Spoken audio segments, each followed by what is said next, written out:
রাজ্যের মানুষ, সাধারণ একজন মানুষ হয়ে আমি দেখেছি মমতা বন্দ্যোপাধ্যায়ের সরকার, আমি দেখছি শুভেন্দু অধিকারীর সরকার। মমতা বন্দ্যোপাধ্যায়ের সরকারে রত্না বিশ্বাস বলে জাকিরদার লিঙ্ক ভালো করতে পারে, বাংলাদেশিরা ভোটার কার্ড বানিয়ে নিন। শুভেন্দু অধিকারীর সরকারের নেতৃত্বে আমি দেখছি আউটপোস্টের আশপাশে অনুপ্রবেশকারীরা ভিড় জমাচ্ছে, ফেরত যাওয়ার পতন হয়েছে।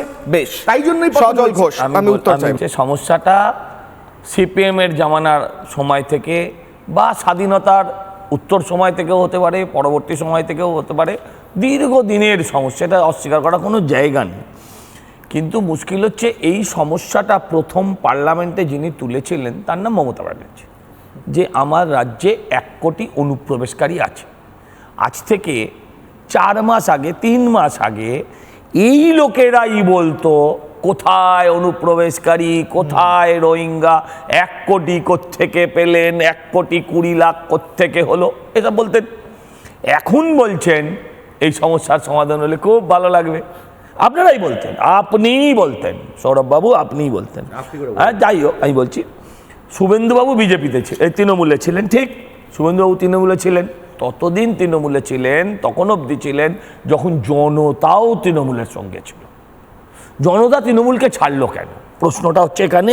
এই বর্ডার ইস্যুতে আমি বলছি যে এই সমস্যা যেমন নতুন নয়, জনতাও মমতার সঙ্গে ছিল, কিন্তু সমস্যা হয়ে গেল কেন্দ্রীয় সরকার অনেক আগেই চেয়েছিল শুভেন্দুবাবুর নেতৃত্বে নয়, এই সমস্যার সমাধান করুক মমতা ব্যানার্জির সরকার।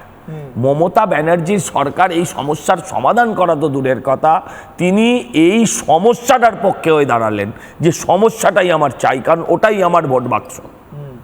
আপনার তখন মনে রাখা উচিত ছিল যে কেন্দ্রীয় সরকার শেখ শুভেন্দুবাবুর নেতৃত্বে চাননি, চেয়েছিলেন রাজ্যে যে সরকার আছে হতে পারে সেই সরকার চরমভাবে বিজেপি বিরোধী।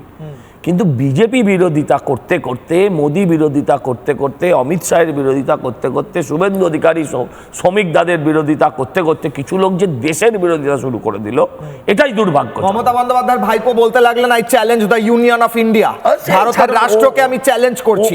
হ্যাঁ, আরে ও তো মমতারই রক্ত বহন করে না, ওর থেকে আপনি কি আশা করেন?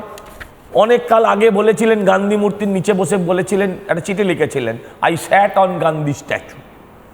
হ্যাঁ, গান্ধী মূর্তির নিচে, ওসব বলে কোনো লাভ নেই। ওসব মমতা ব্যানার্জি সব বলেন, লেখেন, ওনার ইংরেজি বাংলা ওই পরিবার থেকে আর এর থেকে বেশি কিছু আশা করার না। আমার যেটা বলার বক্তব্য যে এই সমস্যাটা সমাধান করার জন্য কেউ পারতে পারে, কেউ না পারতে পারে, আপনি ব্যর্থ হতে পারেন, কিন্তু আপনার প্রচেষ্টাটা লক্ষণীয় হবে।